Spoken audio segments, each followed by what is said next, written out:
देख रहे हैं फ्री जर्नल मीडिया नेटवर्क और मैं हूं आपके साथ रूबी फरहत। और आज की चर्चा बढ़ती जनसंख्या को लेकर। भारत की जनसंख्या तेजी से बढ़ रही है। संयुक्त राष्ट्र की एक रिपोर्ट से अनुमान ये लगाया जा रहा है कि 2023 तक भारत दुनिया का सबसे ज्यादा आबादी वाला देश होगा। हालांकि भारत में लंबे वक्त से बढ़ती जनसंख्या को लेकर कई कानून बनाए गए हैं, लेकिन ये एक ऐसा विषय है जिसके लिए नए नए प्रावधान हर सरकार के द्वारा लाए जा रहे हैं। लेकिन अगर आज ये सवाल पूछा जाए कि भारत की जनसंख्या क्यों बढ़ रही है, तो ज्यादातर लोगों का जवाब यही होगा कि इसके लिए सिर्फ मुस्लिम समुदाय जिम्मेदार है। जनसंख्या दिवस पर उत्तर प्रदेश के मुख्यमंत्री योगी आदित्यनाथ बढ़ती जनसंख्या को लेकर एक बयान देते हैं कि एक विशेष वर्ग की पॉपुलेशन बढ़ रही है, जिससे समाज में अराजकता फैल रही है। हालांकि इस बयान के बाद कई राजनीतिज्ञों और नेताओं के बयान भी सामने आए हैं, जिसमें ये बताने की कोशिश की गई है कि देश की बढ़ती जनसंख्या के लिए मुसलमान जिम्मेदार हैं, और अगर इन पर रोक न लगाई गई तो मुसलमान बहुसंख्यक और हिंदू अल्पसंख्यक हो जाएगा। ऐसे में क्या वाकई मुस्लिम समाज भारत की बढ़ती आबादी के लिए जिम्मेदार है, या ये सिर्फ एक मिथ है, या सिर्फ देश में कुछ लोग अपनी राजनीति चमकाने के लिए इस तरह की बयानबाजी कर रहे हैं?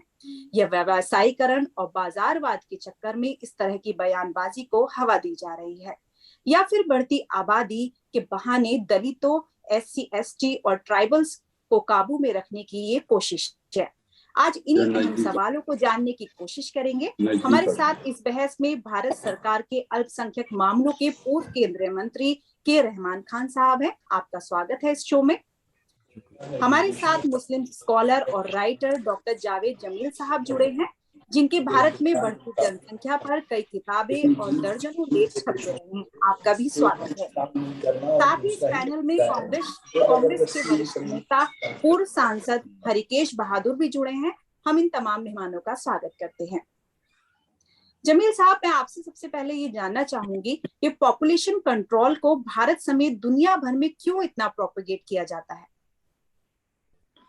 देखिए, मेरी एक थ्योरी रही है बड़ी मशहूर, जिसे मैं इकोनॉमिक फंडामेंटलिज्म कहता हूँ, यानी आर्थिक कट्टरवाद उसको कह सकते हैं। और इस दुनिया में अगर कोई ये समझता है कि ये साइंस का दौर है तो गलत समझता है। अगर कोई समझता है कि ये एथिक्स का या रिलीजन का दौर है तो जाहिर है वो बात सही नहीं है। अगर इस दुनिया में अगर ये दौर है तो सिर्फ इकोनॉमिक्स का दौर है, जहां पर मार्केट फोर्सेस सब फैसले करती हैं कि क्या ठीक है और क्या गलत है। और मार्केट फोर्सेस के इंटरेस्ट में है कि आबादी कम की जाए, क्योंकि उसके साथ उनके बहुत सारे इश्यूज जुड़े हुए हैं। अब वीमेन की कमोडिटी और सेक्स भी बहुत बड़ी कमर्शियल मार्केट बन गई है, तो उसके लिए भी ये एक मसला है। और तो किसी तरीके से भी फैमिली सिस्टम का पूरी तरह डिसइंटीग्रेशन चाहते हैं। उसके अलावा एक बड़ी चीज ये है कि अगर फॉर एग्जाम्पल किसी घर के अंदर अगर 5 या 6 बच्चे हैं और आमदनी घर की 1 लाख है, तो उसका एक अच्छा हिस्सा एग्रीकल्चरल प्रोडक्ट्स में चला जाएगा। अगर उसकी जगह 6 की जगह 2 बच्चे हैं तो जाहिर है वो जो पैसा बचेगा वो मार्केट में जाएगा। तो मार्केट फोर्सेस का एक इंटरेस्ट भी उसमें मौजूद है। उसके अलावा अगर ये जो पॉपुलेशन कंट्रोल की जो सो कॉल्ड प्रॉब्लम है, वो असल में बेसिकली पॉपुलेशन की प्रॉब्लम नहीं है, पॉपुलेशन राइज की, बल्कि वो एक गलत तरीके से डिस्ट्रीब्यूशन ऑफ पॉपुलेशन की प्रॉब्लम है। पॉपुलेशन मैनेजमेंट प्रॉपर नहीं है। तो नतीजा यह है कि दिल्ली और बंबई और चेन्नई और कलकत्ता और जितने बड़े बड़े तकरीबन 30-35 सिटीज हैं, हालांकि उनमें अगर आप उनमें बच्चों के जन्म दर की देखेंगी तो वो निस्बतन बाकी कंट्री के दूसरे शहरों के मुकाबले में कम मिलेगा, लेकिन वहां की टोटल आबादी बढ़ती चली जा रही है, क्योंकि सारा जोर अर्बनाइजेशन पर है। अर्बनाइजेशन मार्केट को सूट करता है, रूरल डेवलपमेंट रुकता चला जा रहा है। तो लोग गांवों से छोटे शहरों में, छोटे शहरों से बड़े शहरों में, बड़े शहरों से मेट्रोपॉलिटन सिटीज में आ रहे हैं। और अगर ये पॉपुलेशन परसेंटेज बिल्कुल इंक्रीज 0% भी हो जाएगी, तब भी ये प्रॉब्लम दूर होने वाली नहीं है, क्योंकि जो माइग्रेशन जो शहरों में, बड़े शहरों में, क्योंकि आपका सारा डेवलपमेंटल एक्टिविटीज उन्हीं जगहों पर है, तो उसके बाद भी ये प्रॉब्लम उतनी बनी रहेगी। मैं पहला आदमी था इंडिया में कि जिसने इस्लाम एंड फैमिली प्लानिंग करके 1993 में एक किताब लिखी थी। और जो उस जमाने में उस वक्त मुसलमान बहुत ज्यादा फैमिली प्लानिंग में यकीन नहीं रखता था, लेकिन इस किताब उसने बड़ा जबरदस्त अट्रैक्शन हुआ और उसमें तकरीबन 7-8 लाख किताबें पूरे इंडिया में चली गई और उसका एक बहुत बड़ा असर देखने को मिला। और वो उसके बाद में एकदम से मुस्लिम पॉपुलेशन के अंदर जो पूरा इंक्रीज था उसमें बहुत जबरदस्त कमी आई है। और जो उस जमाने में जो गैप था उसमें और अब का गैप जो है हिंदू और मुस्लिम के अंदर, उसमें बड़ा एक मार्क डिफरेंस आया है।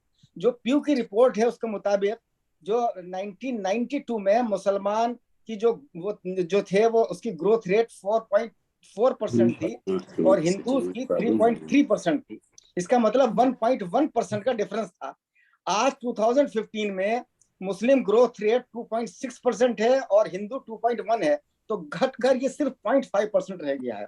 और ये गैप कम होता चला जा रहा है आहिस्ता आहिस्ता। एक अगले 10-15 साल में तकरीबन वो बराबर आ जाएगा, क्योंकि इसके लिए एजुकेशन का लेवल भी जिम्मेदार है। मुसलमानों एजुकेशन लेवल निस्बतन बेहतर हो रहा है, समझदारी बढ़ रही है।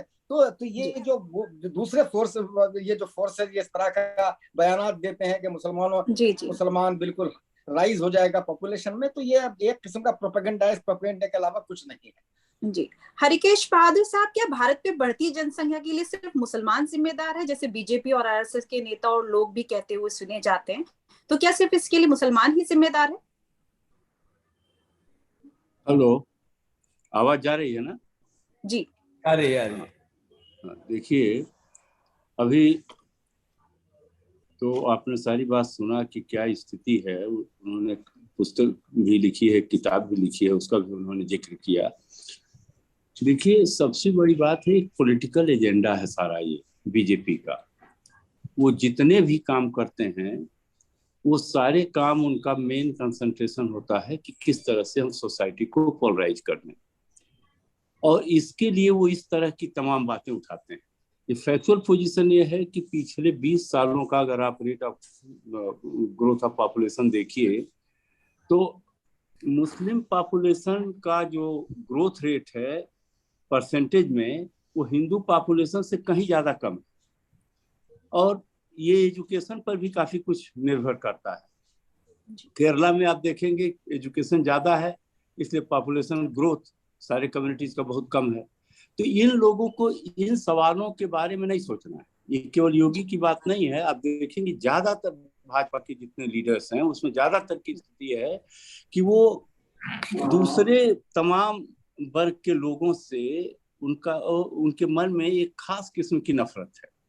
और एक नारा तो ये बराबर एक देते रहते हैं, आपने देखा होगा वो जो सेंट्रल हॉल पर लिखा हुआ है, अयम निजः परोवेति गणना लघुचेत साम उदार चरिता नाम तू वसुधैव कुटुंबकम। वसुधैव कुटुंबकम की बात ये बार बार करेंगे, विदेशों में जाकर भी करेंगे, प्रधानमंत्री भी करते हैं, और यहाँ पर प्रधानमंत्री खास तौर से इसका उल्लेख करते रहते हैं।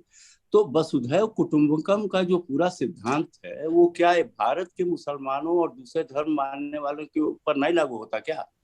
अगर आप ये किसी भी कारण से तमाम कम्युनिटीज के बीच में अपने बातों से या काम से नफरत पैदा करते हैं तो ये इसका क्या मतलब है? वो कुटुंबकम के सिद्धांत के तो पूरी तरह से खिलाफ है। लेकिन वही मैंने जो आपसे कहा कि पोलराइजेशन के लिए ये सारा खेल किया जाता है, और ये जो बात कही जा रही है इसमें अब सच्चाई नहीं है। अगर मुस्लिम पॉपुलेशन के ग्रोथ को आप हिंदू पॉपुलेशन ग्रोथ से या दूसरी कम्युनिटीज के साथ देखें तो आप देखेंगे कि मुस्लिम पॉपुलेशन ग्रोथ में भी काफी गिरावट आ गई। और ये जो सरकार बनाने की बात चलती है जिसके लिए कि पोलराइजेशन करने का एजेंडा ये लोग रखते हैं, अभी आपने देखा श्रीलंका की क्या हालत हो रही है।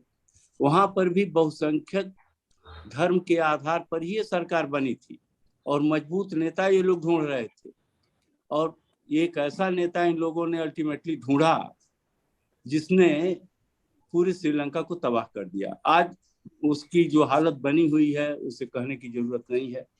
कहने का मतलब यह है कि हमें हर तरह से बात सोचना चाहिए कि पोलराइजेशन करके, समाज को विभाजित करके, समाज में नफरत पैदा करके हम जो भी काम कर रहे हैं ये अल्टीमेटली काउंटर प्रोडक्टिव होगा और देश के लिए बहुत घातक होगा।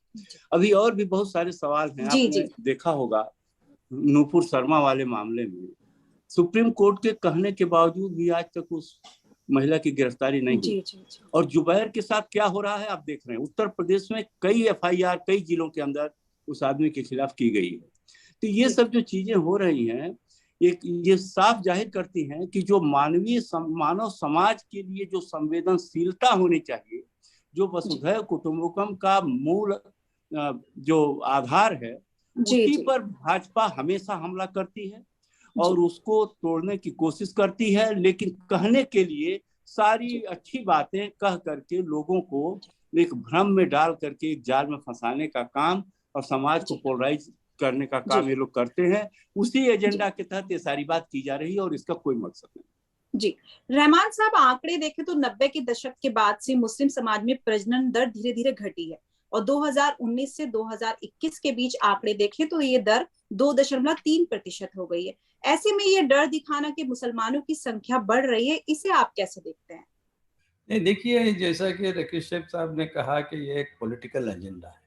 मैं जैसा हमारे जावेद जमील साहब ने कहा, डॉक्टर साहब ने, कि ये एक मार्केट फोर्सेस डिसाइड करते हैं, ये सही है, मार्केट फोर्सेस हर चीज़ को डिसाइड कर सकते हैं। मगर आज का जो प्रेजेंट सिचुएशन हिंदुस्तान में है वो एक पॉपुलेशन की, ये देखिए बार बार बार ये कहा जाता है कि हिंदू मुसलमानों की पॉपुलेशन बढ़ रही है। उसके वजूहत ये हैं कि उनमें 4 बीवियां हैं, शादी करते हैं और वो कम उम्र में शादियां हो जाते हैं, इसलिए उनके यहाँ बच्चों की पैदाइश ज़्यादा होती है। इस तरह के मिथ फैलाने की कोशिश की नहीं ताकि पॉपुलेशन में एक मेजॉरिटी पॉपुलेशन में एक डर, खौफ पैदा करें और यहाँ तक कि कह दिया कि आने वाले 50 सालों में मुसलमानों की पॉपुलेशन हिंदुओं से बढ़ जाती है। क्या ये सोचने की बात है, मानने की बात है? हो सकता है? यानी कोई भी एक रीजनेबल आदमी इस तरह की बातों के ऊपर यकीन कर ही नहीं सकता, मगर वो करवाने की कोशिश कर रहे हैं। तो ये जो कोशिश हो रही है, ये फोर्सेस की, जो कम्युनल फोर्सेस की, कि किसी ना किसी तरह से आबादी को पोलराइज करें। कहीं पड़ोसी मुस्लिम देशों का डर दिखाया जाता है और कहीं और कुछ दिखाया जाता है, कहीं आतंकवाद का डर दिखाया जाता है। मोहन भागवत ने भी इससे रिलेटेड एक बयान दिया है कि जनसंख्या, तो ये जो है एक पॉलिटिकल एजेंडा है। इसमें कोई डेटा, स्टैटिस्टिक वगैरह वो रख के सामने बात नहीं करते। जब डेटा हम देखते हैं, जैसा कि पॉपुलेशन, ये सही है कि बिगिनिंग में हमारे आजादी के बाद 1947 के बाद आबादी थोड़ी मुस्लिम पॉपुलेशन की बढ़ती गई, मगर उसके बाद गिरावट आती गई और वो लेवल होके, जैसा कि जावेद जमील साहब ने कहा, ये डिफरेंस है, ये 0.5% भी नहीं है। तो इसलिए अब मैं जब माइनॉरिटी कमीशन चेयरमैन था कर्नाटक में, मैंने हाउस टू हाउस सर्वे किया था माइनॉरिटीज के। उसमें ये जान के ताज्जुब होगा कि family size of Jains are more than Muslims. तो ये कहा जाए कि वो बच्चे ज्यादा पैदा कर रहे हैं, लेकिन सिर्फ मुसलमान समुदाय को इसके लिए बदनाम किया जाता है, टारगेट बनाते हैं। तो ये पॉलिटिकल एजेंडा है, पॉलिटिकली हमको फेस करना पड़ेगा। और ये मिथ के बहुत से लोग नहीं मानते, मगर पब्लिसिटी, क्योंकि मीडिया उनके पास है, इसको और ज्यादा उछाल देते हैं, मगर इसमें कोई हकीकत नहीं। They don't talk on the basis of data. Data available है, डेटा हर एक के सामने है, वो नहीं बात करते कि ऐसी एक मिथ फैला दिए कि पॉपुलेशन बढ़ रहा है। इसमें बहुत से, अब रिसेंटली जो बुक आई है VSY कुरैशी साहब, मैंने फार्मर इलेक्टेड पॉपुलेशन इंक्रीज, उन्होंने उसमें डिटेल, उसमें बहुत कुछ डेटा दिए हैं, सेंसस के डेटा दिए हैं, वर्ल्ड पॉपुलेशन के डेटा दिए हैं। तो इसलिए इनको, ये लोग जो करना चाहते हैं, इनको डेटा से कोई लेन देन लगाव नहीं है। वो नहीं चाहते कि डेटा सामने रखा जाए, तो सिर्फ इस तरह से उनकी प्रोपेगेंडा मशीनरी को यूज करके कर रहे हैं। इसमें कोई ट्रूथ नहीं है। जी जावेद जमील साहब, शहरों के मुकाबले गांव में बच्चे पैदा करने की दर ज्यादा है क्योंकि गांव में साक्षरता दर कम है। तो सरकार को इस तरफ भी ध्यान देने की जरूरत है या सिर्फ मुसलमानों को ब्लेम करने की राजनीति की जा रही है? देखिए, मैंने पहले ही कहा कि अगर ये पॉपुलेशन ग्रोथ इंडिया का 0% भी हो जाएगा, तब भी जो problem, so called problems related to population है, वो बहुत ज्यादा रहेंगी, क्योंकि रूरल एरियाज से निकलकर लोग अर्बन एरियाज में आ रहे हैं और अर्बन एरियाज में भी मेट्रोपॉलिटन सिटीज के अंदर आ रहे हैं। जब तक रूरल डेवलपमेंट नहीं होगा, जब तक रूरल डेवलपमेंट, वहां की एजुकेशन, वहां की इकोनॉमी पर सारा ध्यान नहीं दिया जाएगा, तब तक आप चाहे लाख पॉपुलेशन कंट्रोल कर ले, उसका कोई मेजर एडवांटेज कंट्री को नहीं होने वाला है, इकोनॉमिक टर्म्स में और सोशल टर्म्स में। और ये तो बिल्कुल हकीकत है कि भाई सारा का सारा जो ये एक पॉलिटिकल गेम चल रहा है, और उस पॉलिटिकल गेम में मैं तो उनसे ये कहना चाहूंगा, चाहे वो भागवत जी हो चाहे योगी जी हो, कि भाई पहले आप, अगर आप चाहते हैं कि हिंदुओं की पॉपुलेशन में जो कमी आपके बकौल आ रही है मुसलमानों के मुकाबले में, कि वो उतनी ना हो, तो उसके लिए आप सबसे पहले अपनी कम्युनिटी को ये कहिए कि भाई फीमेल इन्फेंटिसाइड मत कीजिए। फीमेल इन्फेंटिसाइड इतना ज्यादा बढ़ गया है कि राजस्थान, हरियाणा और पंजाब और बहुत सारे स्टेट्स के अंदर जो पॉपुलेशन ऑफ गर्ल्स है और मेल्स का जो रेशो है वो यानी तकरीबन 1000 और 850 रह गया है। इतना बड़ा डिफरेंस आ गया है। तो अगर लड़कियां कम होंगी तो पॉपुलेशन ग्रोथ आपकी और ज्यादा कम हो जाएगी। और शायद यही चीज उनके दिमाग में कहीं रही होगी कि उन्होंने लव जिहाद के जरिए, जो सोकॉल्ड उनको हर चीज में जिहाद नजर आ जाता है, कि उन्होंने लव जिहाद का कानून लाए, जिसमें अगर हिंदू लड़का मुसलमान लड़की से शादी करता है तो कोई पकड़ नहीं है, लेकिन अगर मुसलमान लड़का हिंदू लड़की से शादी कर लेता है तो उसके ऊपर कानून है। ये उसमें भी एक बड़ा अनइक्वल सा कानून लाया गया। तो ये सारा का सारा पूरा गेम जो है ये पॉलिटिकल फोर्सेस खेल रही हैं, और इस वक्त इंडिया में इसमें कोई शक नहीं है कि हालात जो हैं एक के बाद एक, खास तौर पर जो पिछले 4-5 साल का दौर रहा है, कि जो आर्टिकल 370 से शुरू हुआ, उसके बाद एनआरसी के प्रोटेस्ट, और उसके बाद में कहीं लव जिहाद है, कहीं अजान और हनुमान चालीसा की बहस है, कहीं मंदिर मस्जिद की बहस है। तो एक के बाद एक उनको रोज एक इशू चाहिए, कुछ कोई इशू ना हो वो हर इशू तलाश कर लेते हैं और जबरदस्ती क्रिएट करते हैं वो इश्यूज। अभी कल ही आपने देखा होगा कि एक किसी मॉल के अंदर 4-5 लोगों ने, नमाज का वक्त हुआ होगा, उन्होंने नमाज अदा कर ली तो उसको भी इशू बना दिया गया। जी, तो ये एक बड़ा मसला है जिसके ऊपर बाकी सारे लोगों को, और मैं अपने हिंदू भाइयों से यही दरखास्त करता हूँ, और उनसे भी उन आरएसएस जैसी ऑर्गेनाइजेशन से भी, भैया कॉमन रिलीजियस मोरलिटी के बुनियाद पर एक होने की जरूरत है, ना कि रिलीजियस आइडेंटिटी के बुनियाद पर एक दूसरे से नफरत पैदा करने की जरूरत है। सब मिलकर देश की तरक्की के लिए काम करें, सब अच्छे काम करें तो सबको फायदा होगा। और ये सिर्फ आइडेंटिटी के बुनियाद पर हर वक्त बात करना, इससे अल्टीमेटली सारा कंट्री को नुकसान होगा, और जो लोग समझ रहे हैं कि उनका फायदा होगा, अल्टीमेटली उनको ही सबसे ज्यादा नुकसान होने वाला है। जी हरिकेश साहब, जैसे कांग्रेस पार्टी की 2 चाइल्ड पॉलिसी, हमारे 2 का नारा दिया गया था इंदिरा गांधी जी के टाइम में, तो आपको नहीं लगता है कि बीजेपी को भी बयानबाजी से ज्यादा इस तरह की पॉलिसी पे ध्यान देना चाहिए? हरिकेश साहब, आप मुझे सुन पा रहे हैं? हेलो, आवाज यहाँ से नहीं जा रही है क्या? जी आ रही है। हेलो, आ गई? आ रही है। देखिए, आवाज जा रही है ना? हेलो जी, आपकी आवाज आ रही है। हाँ, मैं ये कह रहा हूँ कि देखिए, ये जो कंस्ट्रक्टिव काम है उस पर इनको ध्यान देना ही नहीं है। ये इनका एजेंडा है। इन्होंने मन बना रखा है कि हमको इस देश पर सिर्फ राज करना है, देश की जनता की समस्याओं से भी कोई लेना देना नहीं। आप जिस तरह से बेतहाशा महंगाई, बेरोजगारी और दूसरी समस्याएं बढ़ रही हैं, सब आप देख रहे हैं, सारा देश देख रहा है। उस पर इनका कोई तवज्जो नहीं हमको दिखाई देता। डॉलर का जो तमाम भाषण हुआ करते थे 2014 में, प्रधानमंत्री उस समय मुख्यमंत्री थे गुजरात के, डॉलर और रुपए के रेशियो में जो बातें उस समय चल रही थी, 60-62 के आसपास रुपया चल रहा था $1 के मुकाबले में, तो इतना हंगामा मचाए हुए थे कि देश की आबरू घट रही है, देश की साख घट रही है, सेंट्रल गवर्नमेंट और डॉलर के बीच में, रुपए के बीच में एक कंपटीशन चल रहा है कि किसकी आबरू ज्यादा गिरती है। ये सब बात प्रधानमंत्री बोलते थे। आज उनसे पूछिए कि उस आबरू और साख की क्या बात है, उसके लिए क्या कर रहे हैं? आज उसका कोई जवाब नहीं है, छिपे हुए रहते हैं। जब कोई ऐसा कोई धार्मिक एजेंडा टाइप की कोई चीज आएगी, कहीं पूजा करना होगा, किसी मंदिर में जाना होगा, तो तमाम टेलीविजन वगैरह लगा करके वो सब होता है। तो ये पूरा जब देश के सबसे बड़े नेता का ये सब एजेंडा है, तो उसके नीचे काम करने वाला हर व्यक्ति उसी तरह की चीजें ढूंढता है। उसका कई कारण है। एक तो एजेंडा सेट कर देते हैं प्रधानमंत्री जी, तो उस हिसाब से लोग काम करने लगते हैं। फिर दूसरा, उनको खुश करने के लिए भी करने लगते हैं। तो ये सब जी, जितनी भी जनसंख्या चीजें हो रही नियंत्रण के लिए भी अच्छा, कोई पॉलिसी लाने की जरूरत है बीजेपी को? कोई पॉलिसी नहीं, वही क्या पॉलिसी बना रहे हैं, जो पॉलिसी बना रहे हैं उसके लिए वही बातें कर रहे हैं। ये जो 4 बीबी वाली बात अभी आई थी, कितने मुस्लिम समुदाय में लोग हैं जो 4 बीबी, क्या 2 बीबी रखते हैं?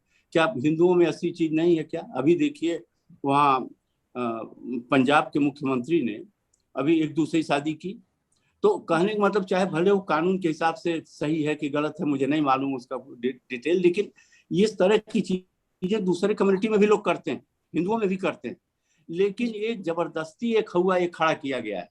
इन लोगों की खास आदत मैंने देखा कि ये लोग अच्छी अच्छी बातें करते हैं लेकिन काम बिल्कुल उल्टा करते हैं। और ये बीजेपी के लीडर्स को खास तौर से मेरी सलाह है कि अगर वो सचमुच ऑब्जेक्टिवली इन चीजों को देखना चाहते हैं तो कुरैशी साहब की ही अभी किताब आई है, उसी को पढ़ लें, उसी से देखें कि उसमें क्या उन्होंने लिखा है और क्या नहीं लिखा है।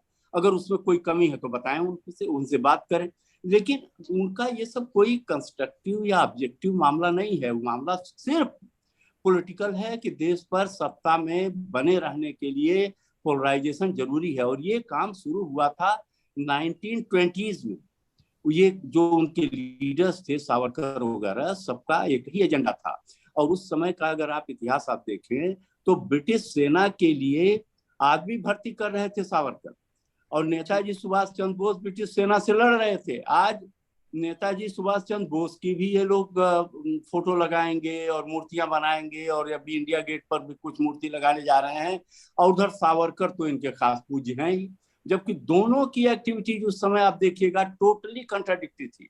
और नेताजी सुभाष चंद्र बोस ने इन लोगों के कम्युनल एजेंडा के खिलाफ हमेशा बोला था, क्योंकि वो बेसिकली एक सोशलिस्ट विचारधारा के व्यक्ति थे, और उनका संबंध सोशलिस्ट विचारधारा के ही लोगों से था। कांग्रेस के अंदर भी जब भी थे, तो कांग्रेस से अलग होकर उन्होंने आजाद हिंद फौज वगैरह बनाई, वो सब अलग चीजें हैं, लेकिन फिर भी उनकी विचारधारा वही बनी रही, क्योंकि उस फौज में भी Gandhi brigade, Nehru brigade, Maulana Azad brigade, ये सारी ब्रिगेड बनी हुई। ये सब इतिहास के पन्नों में दर्ज है, लेकिन इनको न सब पढ़ना है न करना है। इनका बेसिक एजेंडा है कैसे हिंदू मुस्लिम पोलराइजेशन हो, सत्ता में बने रखने के लिए। किया भी उत्तर प्रदेश में, यूपी में अभी देखिए इन्होंने 70% पॉपुलेशन में से 45% वोट ले लिया। ये बहुत बड़ी बात है, बाकी सारी पॉलिटिकल फोर्सेज के लिए बहुत बड़ी चेतावनी है। 30% को तो इन्होंने अपना माना ही नहीं। वो कौन 30 है? 19% माइनॉरिटीज थी और 11% हिंदुओं में से यादव कम्युनिटी को जिस तरह से इग्नोर किया बीजेपी ने, वो सारी चीजें वहां के प्रदेश की जनता अच्छी तरह जानती है। 30% पॉपुलेशन को इग्नोर करके 70% में से 45% के करीब इन्होंने पोलराइज किया है। तो इस तरह की हालात बना रहे हैं केवल सत्ता में आने के लिए, और आने के बाद क्या कर रहे हैं वो भी देख लीजिए। जी रहमान साहब, मोहन भागवत साहब ने भी एक बयान दिया है जनसंख्या को लेकर के, जनसंख्या तो जानवर भी बढ़ाते हैं। तो इस तरह के बयान किसी समुदाय को लेकर कहना कहाँ तक सही है? क्योंकि फर्टिलिटी रेट हर किसी समुदाय के बराबर ही है, लगभग बहुत ज्यादा अंतर नहीं है। देखिए, ये जो हो मोहन भागवत हो या योगी आदित्यनाथ हो या और दूसरे जो ये राइटिस्ट पार्टीज के नेता हैं, ये बयानबाजी पर ज्यादा रहते हैं। अगर हुकूमत है, आपके पास हुकूमत है, जैसा कि आपने कहा कि कांग्रेस हुकूमत उस वक्त पर लाई थी, हमारे ये 2 बच्चे पर नियंत्रण होना चाहिए, कोई अलग अलग वो तरीके इख्तियार किए जाते हैं। पॉपुलेशन कंट्रोल जरूरी है, करना है, हर हुकूमत करती रहती है। और पॉपुलेशन कंट्रोल, देखिए एजुकेशन का लेवल बढ़ गया तो पॉपुलेशन कंट्रोल ऑटोमेटिक हो जाती है, क्योंकि एजुकेशन इज वेरी इंपॉर्टेंट। अगर कोई भी एजुकेटेड इंसान, लेकिन सर सरकार का कोई भी आदमी एजुकेशन से रिलेटेड बोलने के लिए तैयार ही नहीं है। तो वो बोलने, कोई सरकार का आदमी, कोई चीफ मिनिस्टर, यहाँ तक कि अब योगी आदित्यनाथ ने कह दिया कि अब वर्गों पे फिक्स करेंगे। ये क्या कॉन्स्टिट्यूशन जानते हैं क्या? ये क्या कॉन्स्टिट्यूशन के ऊपर इनको भरोसा है क्या? कैसे अलग अलग वर्गों में ये बोलते हैं कि अलग अलग पॉपुलेशन के बेस करेंगे। ये सब जो है लोगों को, यानी कि ये कुछ इनका मकसद है कि लोगों में गलतफहमी, मेजॉरिटेरियन लोगों में हिंदुओं में ये डर पैदा करें, ये सिर्फ डर पैदा करना चाहिए कि एक पर्टिकुलर कम्युनिटी आपको खा जाएगी, एक पर्टिकुलर कम्युनिटी आपसे आगे बढ़ जाएगी, एक पर्टिकुलर कम्युनिटी यही है। तो उसका ये है कि पॉपुलेशन इज वेरी इंपॉर्टेंट। उनको बता दिया, आर्टिकल्स के ऊपर आर्टिकल लिखे जा रहे हैं कि 50 साल में पूरा पॉपुलेशन डेमोग्राफी चेंज हो जाएगा, मुसलमान मेजॉरिटी में आ जाएंगे। तो इस तरह का डर खौफ दिखा के हिंदू पॉपुलेशन को ये कोशिश कर रहे हैं कि पोलराइजेशन हर महीना या ये उनको ऑटोमेटिक कुछ ना कुछ इश्यू सामने रखना चाहिए। क्यों इस समस्या का हल क्या है? इस मिथ को समाज से कैसे दूर किया जाए? हमारी इकोनॉमिक जो रुपी हमारा गिर रहा है डॉलर के विधान में, और इन्फ्लेशन बढ़ रहा है, हमारा फॉरेन एक्सचेंज घट रहा है, तो ये हम किस तरफ जा रहे हैं? यानी कि इकोनॉमिक डिजास्टर की तरफ हम जा रहे हैं। अब हम उसकी तरफ तवज्जो लोगों की ना बढ़े, लोग उसके ऊपर ना सोचें। यही मकसद है कि पॉपुलेशन को लाकर पोलराइजेशन के जरिए से ये सत्ता में बने रहें। ये इतना ही उनका मकसद है। जी, बहुत बहुत शुक्रिया आपका रहमान साहब। आपको हमारा ये प्रोग्राम कैसा लगा? आप अपनी राय हमें जरूर दें। साथ ही अगर आपने इस चैनल को सब्सक्राइब नहीं किया है तो इसे सब्सक्राइब कर लें। बेल आइकॉन दबाना हरगिज ना भूलें ताकि हमारा हर वीडियो आप तक आसानी से पहुंच सके। आज की बहस में फिलहाल इतना ही। आप तीनों मेहमानों का बहुत बहुत शुक्रिया। अल्लाह हाफिज।